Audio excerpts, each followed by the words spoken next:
que aconteceu no domingo? O que aconteceu? Ele já tirou as pedras. Foram lá no túmulo e falaram: cadê esse homem que não para nem morto?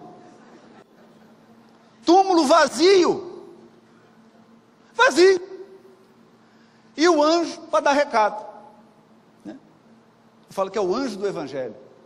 Aí está lá na tumba, o pessoal faz: Jesus, está aqui não. Está aqui não. Pô, mas para onde que ele foi? Foi para o Pai. Para. Aí aparece para Maria de Magdala, ela fala: Senhor, Deus fala: Maria, calma, eu não fui para o Pai ainda, daqui a pouco eu volto, se abraça, eu dou autógrafo, fica tranquilo, agora eu vou para o Pai. Não para. Por que ele não para? Porque ele é guia. Ele é guia. O Júlio sabe o que nós estamos falando, ele entende esse negócio de guia. Imagina você chega lá, tem um guia, o guia fala assim: já está tudo pronto o seu roteiro. Primeiro dia, você vai ficar em Rio Preto. Segundo dia, vai permanecer em Rio Preto. Não vai fazer nada, não vai a lugar nenhum. No último dia você volta. Você contrata esse guia? Você contrata? Só guia, o que nós vamos fazer? Nada, vamos ficar aqui parado. Por que você contrata um guia? Primeiro, você não foi. Agora, o que eu adoro, porque nos meus 52 para 53 anos, agora eu já me divirto. Sabe o que eu me divirto? Gente que não sabe o caminho querendo guiar Jesus. Esse Jesus aí, não concordo com isso que ele falou, não. Oh, é mesmo? Olha, então você é o vice-governador do planeta, é isso? Você é o vice, é isso. A pessoa é espírito imperfeito, está na terceira ordem, encarnado, passando o pão que o diabo amassou e quer ensinar Jesus. O que a gente faz? O que faz com a criatura dessa? Evangelho. Você fala: é mesmo? Que conselho você daria para Jesus? Se eu encontrasse com Jesus, eu ia ensinar ele a conversar com as pessoas. Brilhante. Fantástico. Fantástico. Estou tão impressionado que eu estou achando que Deus já está mudando. O guia da humanidade agora é você, né? Agora, o mais divertido é quando você encontra com inteligência suprema. O que é uma inteligência suprema? Deus agora é burro. A pessoa que é a inteligência suprema. Então ela fala assim: Deus errou.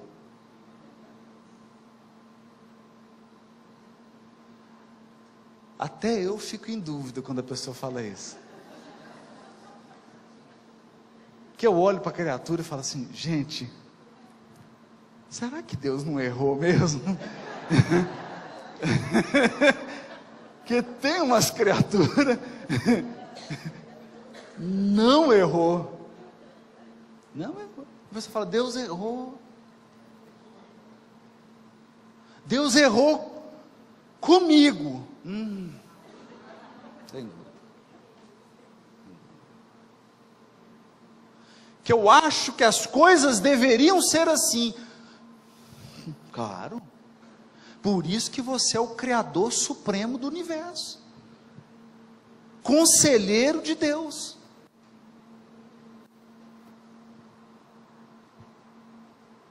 Perceberam? Então, vamos entender uma coisa. O guiado sou eu. É você. Você não é guia. Porque todas as vezes que você inventou de guiar, olha onde você está. Olha onde você está.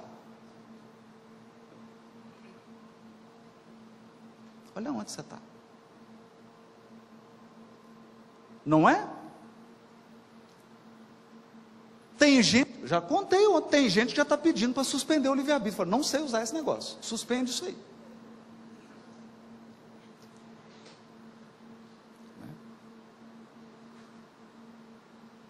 Então, guia. Um guia está em movimento, um guia está te levando. Mas agora eu tenho uma notícia do Evangelho no cotidiano.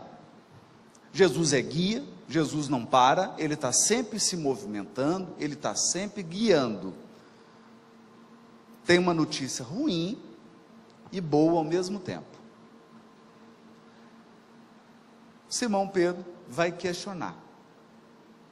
Aí ele vira para Simão Pedro e diz assim: Simão, acredita em mim, eu vou te levar aonde você não quer ir.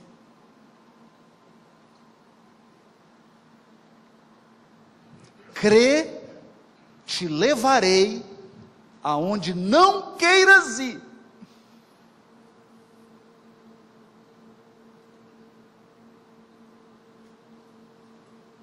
Não, é por isso entra o Espírito aqui, encarnado, por atendimento fraterno, fala assim: a sensação que eu tenho é que eu estou no lugar errado.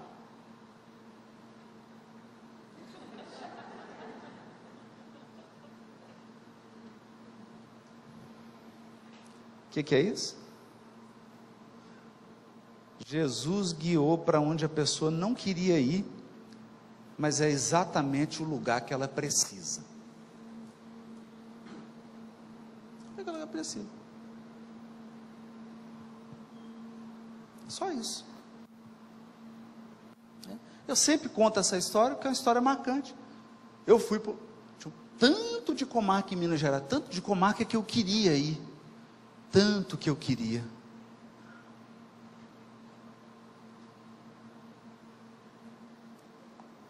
Eu fui. Aí chego num lugar que eu não queria estar. A hora que eu vi, eu sentei, chorei. Juiz da infância e da juventude, juiz criminal, juiz civil, juiz de falência, juiz de sucessão, fazia até parto.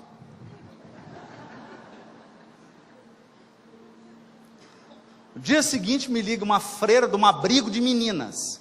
Fala, doutor, o senhor acabou de chegar, né? Falei, estou aqui, não sei se eu cheguei. Eu preciso muito que o senhor venha aqui.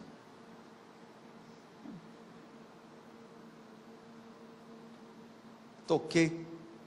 Bati na porta lá da instituição, um abrigo de meninas, mantido pelas freiras. Uma freirinha abriu, olhou para mim, acho que ela pensou assim: ih, coitado, Jesus está levando ele para onde ele não quer ir. Falou, ei, vamos tomar um café? Falei, vamos, café.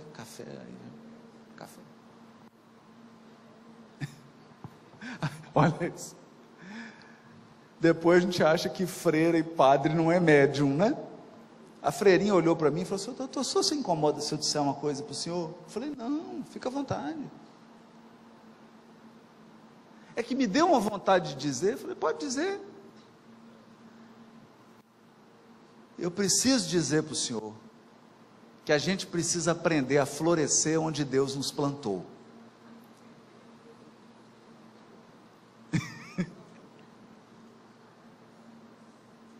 Aí eu falei, freira, eu posso ir ao banheiro?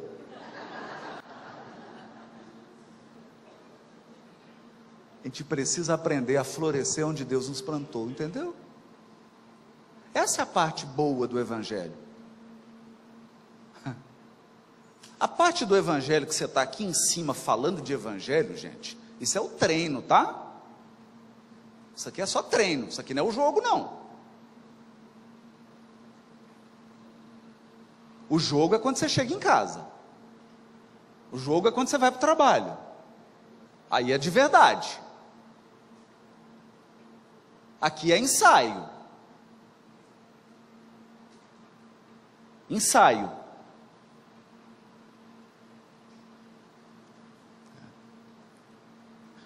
Então a gente vai entendendo.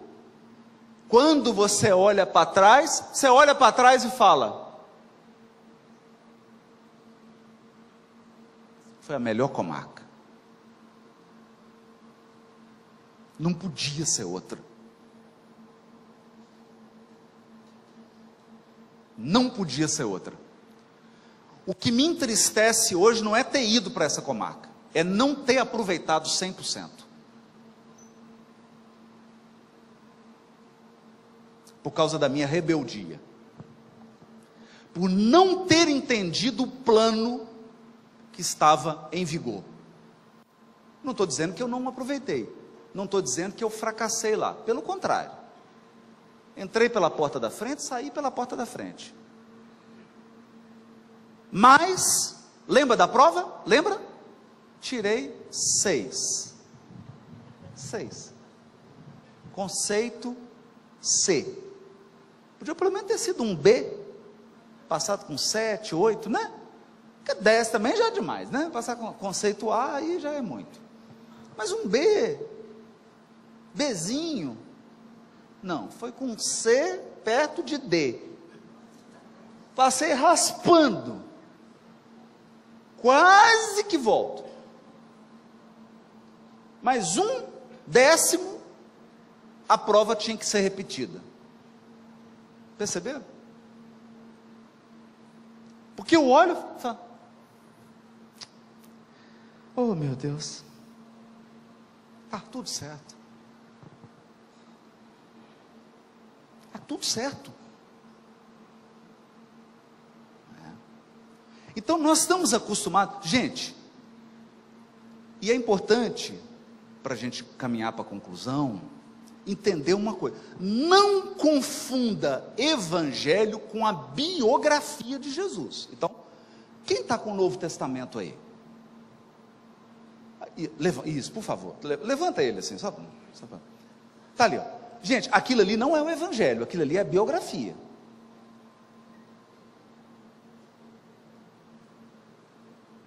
Aquilo ali alguém escreveu narrando o que aconteceu. O evangelho é Jesus andando. Não é o livro. Cuidado para não confundir.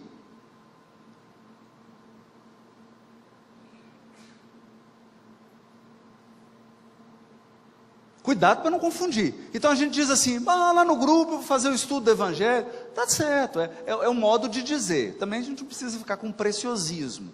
Mas tem que compreender, você não está estudando o evangelho, você está estudando a biografia de Lucas, biografia escrita por Lucas, biografia escrita por Mateus, biografia escrita por João, biografia escrita por Marcos. Você está estudando a biografia, e eu aprendi isso com um pastor evangélico.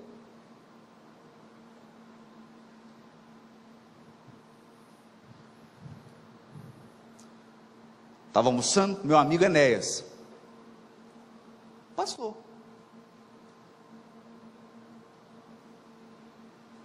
E eu cheguei e falei assim: não, porque na palavra, ele falou assim: oi, Haroldo? Não, porque você fala, né, na palavra. Ele fala: não, senhor Haroldo, não. Eu não sou seguidor de Bíblia, Haroldo, eu sou seguidor do verbo. Eu falei: pois é, o verbo. Não, você está confundindo, Haroldo. Você está confundindo. Eu não sigo texto, Haroldo. Texto eu interpreto, eu aprendo, eu estudo, eu sigo o verbo vivo. O verbo é o Cristo vivo. Eu sigo um ser, eu não sigo um livro. perdi o apetite.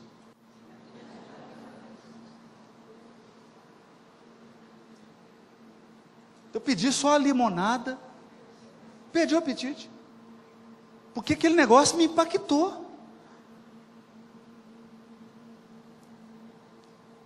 Me impactou.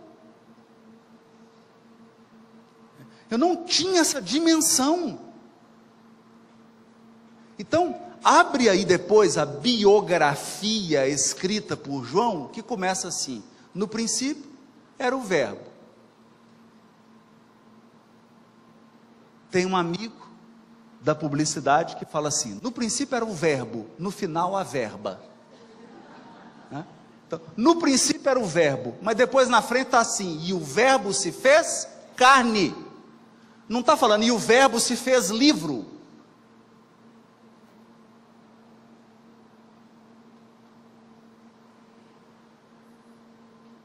Tem que entender isso, gente.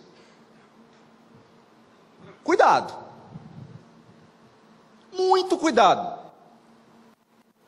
Porque se a revelação fosse um livro, Deus montava uma gráfica.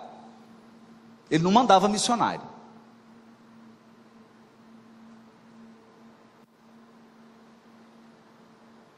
Ele não mandava missionário.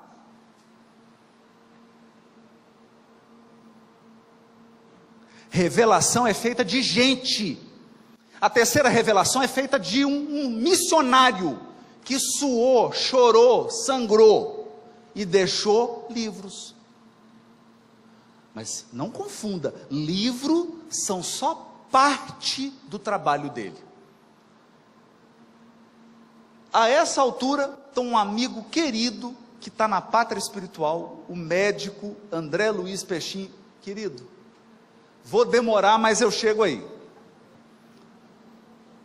Está na pátria espiritual, com louvor. Eu estava participando de um congresso com Pechin, sentado do lado. Pechin, presidente da Federação Espírita da Bahia. Veio uma pergunta assim: Kardec está ultrapassado?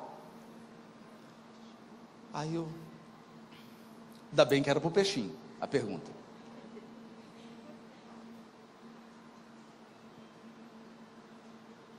Aí eu fiquei calmo. Aí o Pechin, gente, Pechin, o Pechin tranquilo, pegou. Infelizmente não.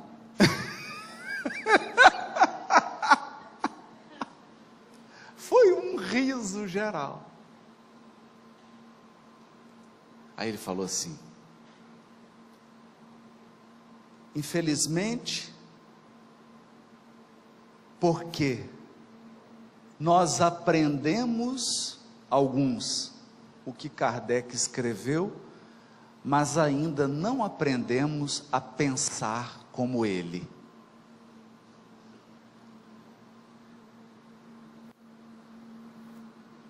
Por isso, Dr. Bezerra de Menezes, mensagem psicografada por Chico Xavier, 1964, chamada Unificação, ele diz assim: é preciso viver Kardec, chorar Kardec, sofrer Kardec, exemplificar Kardec. Não, Kardec não é um livro, não. Você está confundindo. Você está confundindo. O livro é um lembrete, porque as pessoas, gente, são distraídas. A pessoa não tem memória, então tem que descrever. Não sou eu que estou dizendo isso não, você lê lá, lê a questão, todo mundo lê a 625, lê a 621, 622. O Kardec é tão honesto que ele fala assim: espíritos, é o seguinte, vocês estão falando que a revelação está na consciência, o que eu estou fazendo aqui? Para que eu tenho que escrever livro? Aí os espíritos respondem: porque o povo esquece, tem que lembrar. Então existe livro para lembrar. Porque você lê para descobrir que você já sabe. Você já sabe. Você já sabe. Está na sua consciência.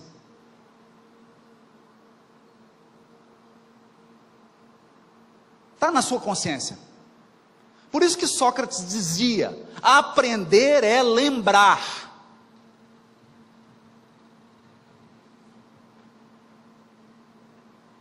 Você já sabe. Porque há milênios você está sendo conduzido pelo Cristo vivo. Vivo. Foi Ele que ajeitou mamãe e papai para você nascer.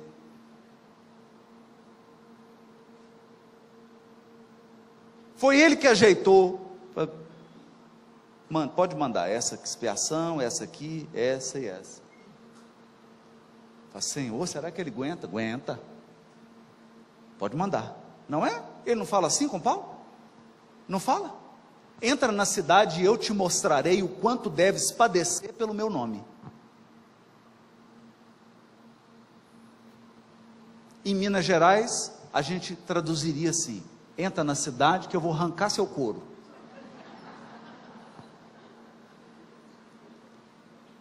É isso. Estão sendo conduzidos há muito tempo. Então o evangelho no cotidiano é quando você entende isso. Você fala: oi, entendi, captei, Senhor, captei a vossa mensagem. Você está sendo conduzido. Agora, existe o conduzido inteligente, que é o tigre. Existe o conduzido, você entendeu?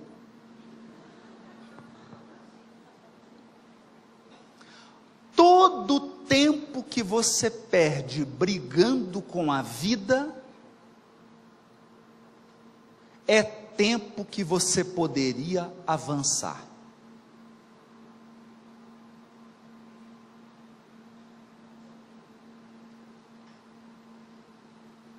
É isso. Então a vida é assim: você está no banco dos passageiros. Em muita situação você está no banco do passageiro. Aí você fala para Jesus assim: mestre, está vendo aquela parada ali? Tem um pastel de queijo, café, só podia, dá para parar lá? Não.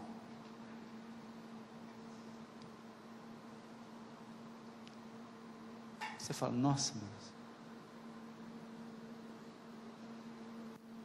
o que é isso? Esse é o Messias? Não é? É assim, gente. Está achando graça? Teresa de Ávila deslocou, caiu uma tempestade, ela escorregou, caiu dentro do rio e começou a afogar. Falou: Jesus, me salva, Jesus. E saiu batendo o braço, percebeu, foi invadida por uma força. Ela bateu os braços, conseguiu sair na beirada, saiu do rio e falou: nossa, Jesus estava diante dela. Falando: está vendo, Teresa, como que eu trato os meus amigos? Ela balançou o vestido e falou assim: por isso que o senhor tem tão poucos.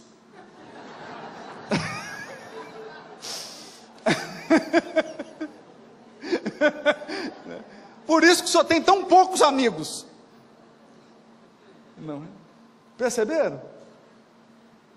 Não para. Mas aí, quando ele fizer a parada, você fala assim: desculpa, Senhor,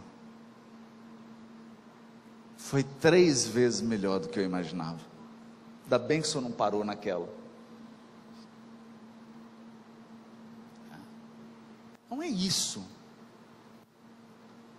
Esse é o evangelho redivivo.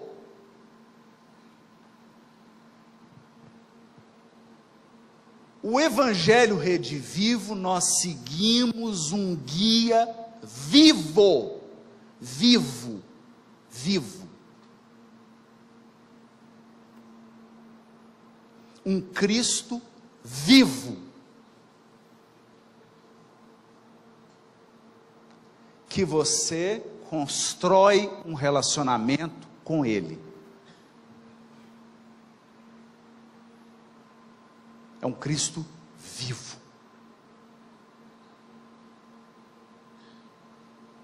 Nós temos que entender isso. Porque senão você vai se tornar leitor de livro, e vai usar livro para ficar discutindo coisa inútil com os outros, quando você deveria poupar o seu tempo e usar para testemunhar, na prática, o que você acredita.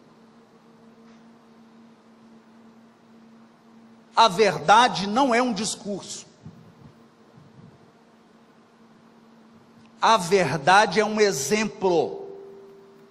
Raramente você vai precisar de palavras para dizer a verdade. Se você precisar de palavra para dizer a verdade, deu ruim. Deu ruim. Por isso, quando Jesus está diante de Pilatos, ele fala: diz-me a verdade. Ele fica em silêncio. Jesus fica em silêncio. Dizer a verdade?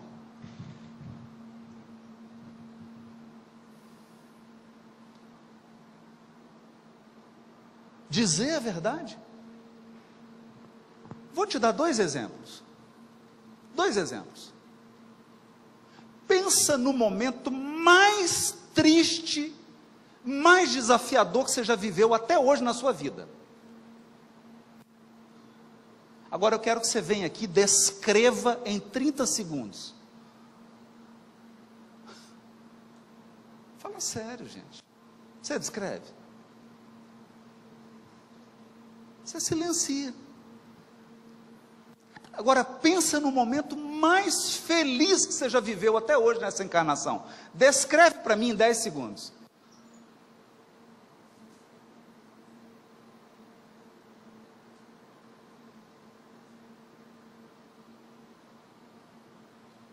Perceberam? Não é? Sabe quando a netinha ou netinho vem e fala assim: vovó, vovô, você me ama? Você fala: oh meu Deus, vai ser difícil de explicar. Não é?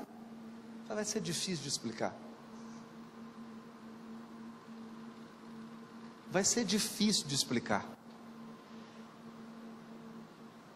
Mas nós criamos essa bobagem de que verdade é algo para dizer. Quem te falou isso? Quem te falou isso?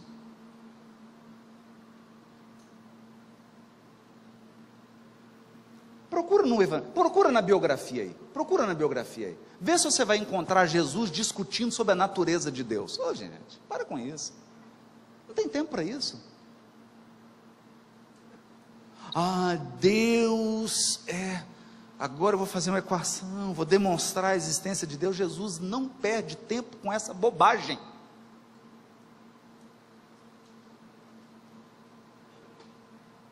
A verdade de Jesus é curar leproso, curar cego, curar paralítico. Só que a gente acha que a cegueira que Jesus cura é cegueira física. Não, gente. É cegueira espiritual. Que é pior. É muito pior. Porque a pessoa que tem a cegueira física, ela é humilde. Ela procura, ela toma cuidado, ela tem um cão guia, ela tem um instrumento, ela vai seguindo, ela pede ajuda, ela sabe que tem a cegueira. O cego espiritual acha que enxerga.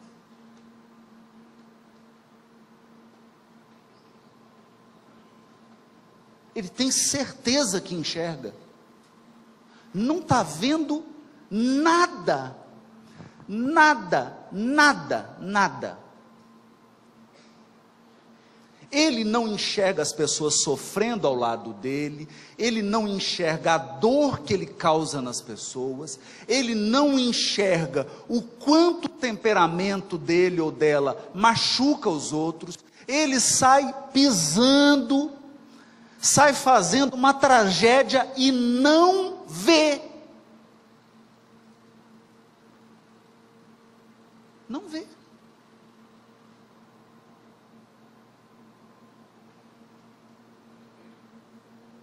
Aí você encontra o Cristo vivo, ele olha para você e fala assim: meu filho, Você ficou louco? Você ficou louco?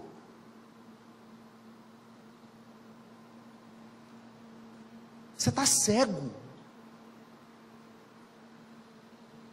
Você não está enxergando ninguém, só você.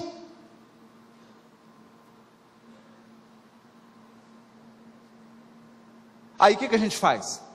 O que a gente faz, gente? O que a gente faz? Tem um exemplo aí. Você tem que virar para ele e falar assim: Senhor, que eu veja. E prepara. E prepara.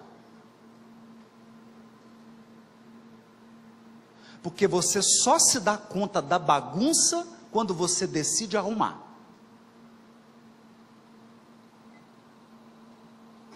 Sem assustar. Você olha e fala assim: minha situação está ruim mesmo. E aí você começa a trabalhar em você. Em você.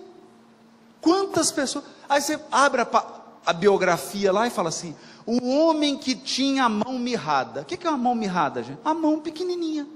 A mão pequena. Aí você fala: oh, coitado. O problema físico. Sabe o que é mão mirrada? A pessoa, você chega e fala assim: fulano, eu estou passando por uma situação muito difícil, me ajuda. Ah, não tem como.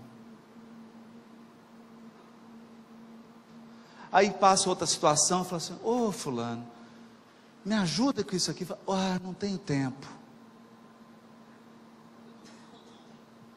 Aí sucessivamente Deus vai enviando a essa pessoa oportunidades dela auxiliar. Ela nega todas as vezes. A mão espiritual dela vai ficando mirrada.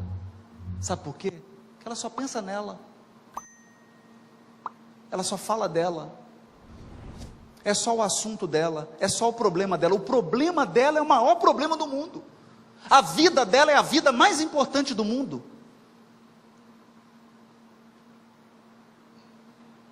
Então, para encerrar, eu vou contar um caso de evangelho aqui. Evangelho vivo. Francisco Cândido Xavier tinha um irmão chamado André Luiz. É daí que veio o nome. André Luiz. André Luiz era braço direito de Chico Xavier em Pedro Leopoldo. Porque o que começou a acontecer? Começou assim: o Chico estava trabalhando, tinha uma multidão para atender, aí não tinha como, ele precisava trabalhar. Então o que o André fazia? O André trabalhava por conta própria. Ele falou: não, gente, é de noite, vai ter lá no grupo, a gente organiza, né? André era casado, André teve filho. Quem nasceu? Uma criança com paralisia cerebral, grau de suporte máximo,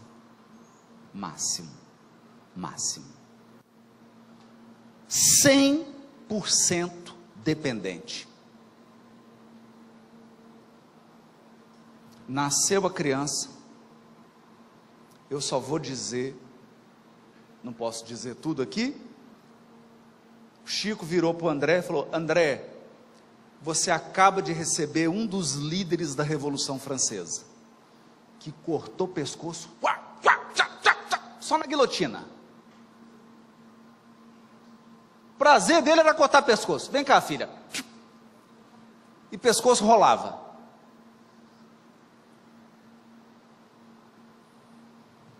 É ele.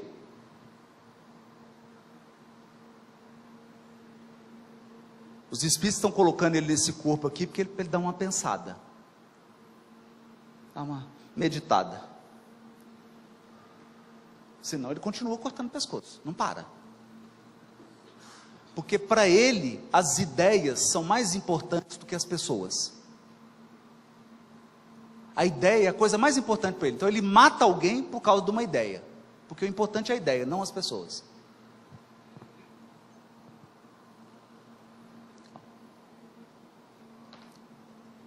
Chega um médico no quarto, fala assim: com Emmanuel. Emmanuel fala: Chico, esse é o novo companheiro que vai escrever agora. É um médico. Como é que é o nome do senhor? Eu falei assim: você não vai poder colocar meu nome nas obras, porque já tivemos um problema lá com Humberto de Campos. E esse pessoal da justiça é meio complicado. Estava querendo que pagasse direito autoral para morto, né? Então nós vamos... Como é que é o nome desse... Quem que é esse que está dormindo aqui no seu quarto? Esse é meu irmão, André Luiz. Então eu vou ser o André Luiz. Daí vem o nome. Tudo está indo bem. Menino, André, trabalhador.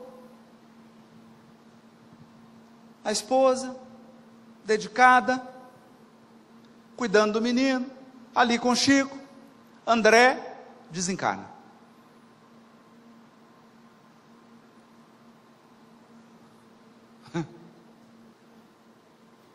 Chico perdeu a pessoa que auxiliava ele nos trabalhos. Chico Xavier. Chico Xavier.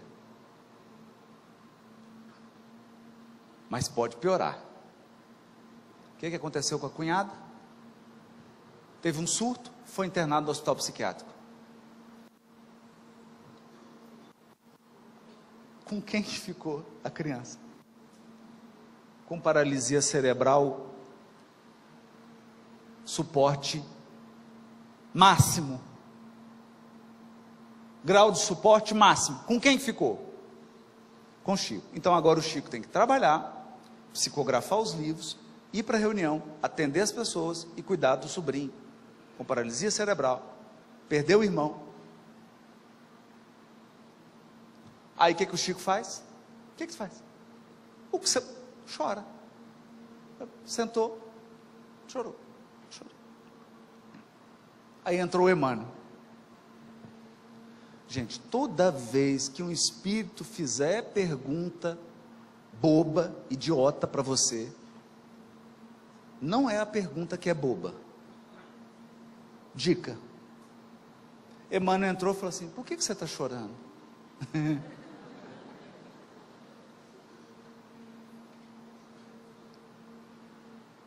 O Chico olhou para ele falou assim: ah, sorte dele que ele já está desencarnado, não é?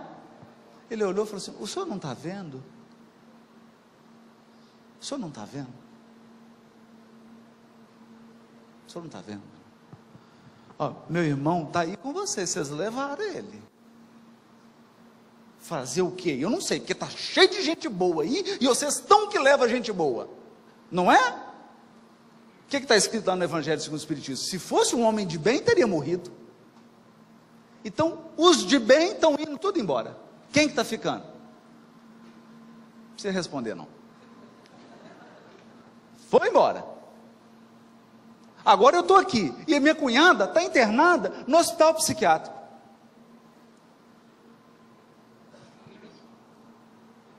Minha mãe falou: entendi, Chico. Sabe o que é curioso, Chico? Tem centenas de pessoas internadas naquele hospital, eu nunca vi você derramar uma lágrima. Agora é estranho, né, Chico? Porque parece que a dor Xavier é a maior de todas, né? A dor Xavier é maior do que a dor Silva, a dor Xavier é maior do que a dor Dias, do que a dor Nogueira, do que a dor Pereira. A Xavier é a maior dor do mundo, né, meu filho? Gente, o Chico falou assim: eu vou brincar com esse benfeitor não, porque o negócio é sério. Ele falou: não, o senhor tem razão, nós vamos... Perceberam? Ele falou: nunca viu, está cheio de gente lá, você nunca chorou. Eu nunca te vi chorando.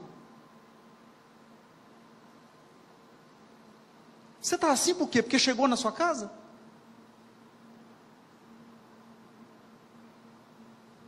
Não é? É aquele caso, né? Cai uma bomba, destrói a casa do vizinho. Fala: nossa, ainda bem que foi na casa do vizinho. Imagina, quase pegou a minha. Foi por pouco.